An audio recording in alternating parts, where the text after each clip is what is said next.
Nakalagay rito kung magkano ang talent pinipinki at kung ano-anong benepisyo ng pagiging model. May binabanggit pa ritong pangalan na talent acquisition manager ng isang magazine. Pero, nang tanungin namin ang editor-in-chief ng nabanggit na magazine, major problem pala ito para kay Paul. I've never heard of that person. Hindi namin siya kakilala at saka hindi rin siya connected sa Meg. Sa paraan daw ng pagre-recruit ni Paul, malabong may kinalaman siya sa kanila. Actually, when we get models for Meg, there's a talk between the agent or the agency and the editor, the person who's gonna book. And then, of course, they go to the studio or they go to the office, the contract. Dapat at least may logo or dapat pumunta sa office. Pero when I saw the contract you showed me, that's not ours talaga. Nabawi mula sa kanya ang isang peking ID card ng GMA7 at registration form ng isang eskwelahan. Habang kinukunan ng impormasyon, si Paul hindi nakatiis sa mga dalagang nagre-reklamo. Mami ko nga pala. Tayo kahapon, hindi mo ako sinuto. Gago ka? Ikaw may usapan tayo kahapon? Hindi. May usapan kami kahapon yan eh. Nang sisiputin mo, diba? Hindi. Sinungaling ka eh.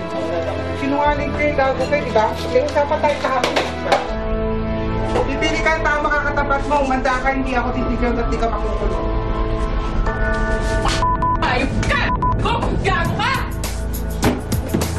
Di pa ako tapos sa'yo ah. Pag nakalaya ka ito, may kaso ka na sa akin! Hayop!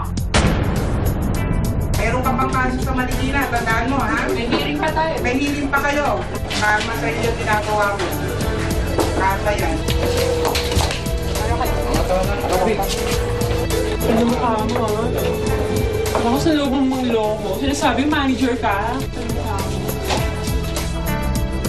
Kasalukuyan na rin palang dinidinig ang kasong estafa laban sa kanya sa lungsod ng Marikina.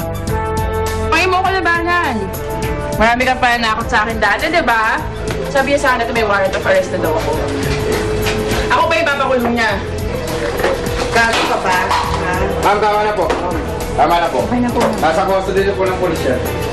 Ang lahat ng bintang laban kay Paul, isa-isa niyang sinagot.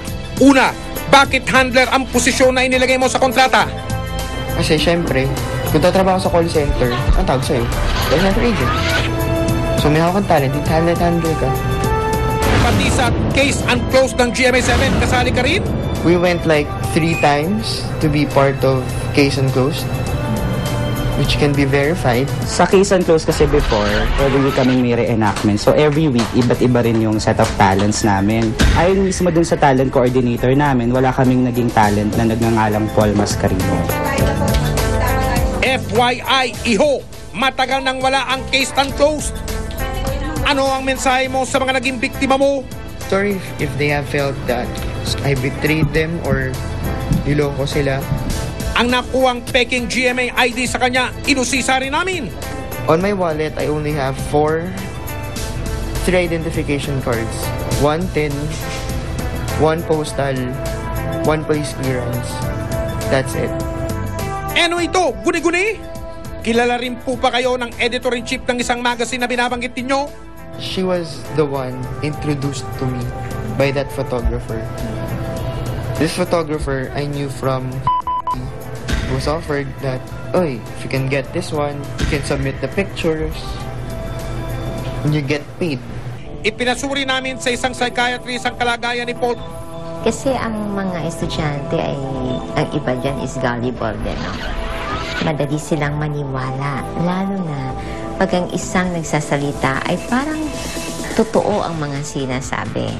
Ang isang tao may antisocial na personality disorder ay napaka-convincing magsalita.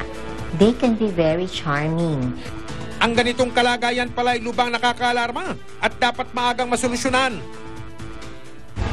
Ganun pa man, hindi pa rin ligtas si Paul sa kanyang pananagutan sa kanyang mga nagawang kasalanan.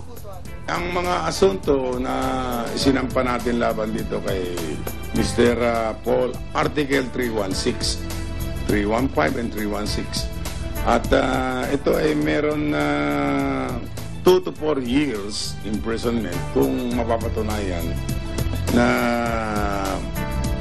nang estapa siya. We also decided to file threats against him, that is Article 282 ng Revised Penal Code. At may kulong to ng minimum of 3 months. Minimum ho yung ibig sabihin nun. Ibig sabihin, it can go up to 6 years.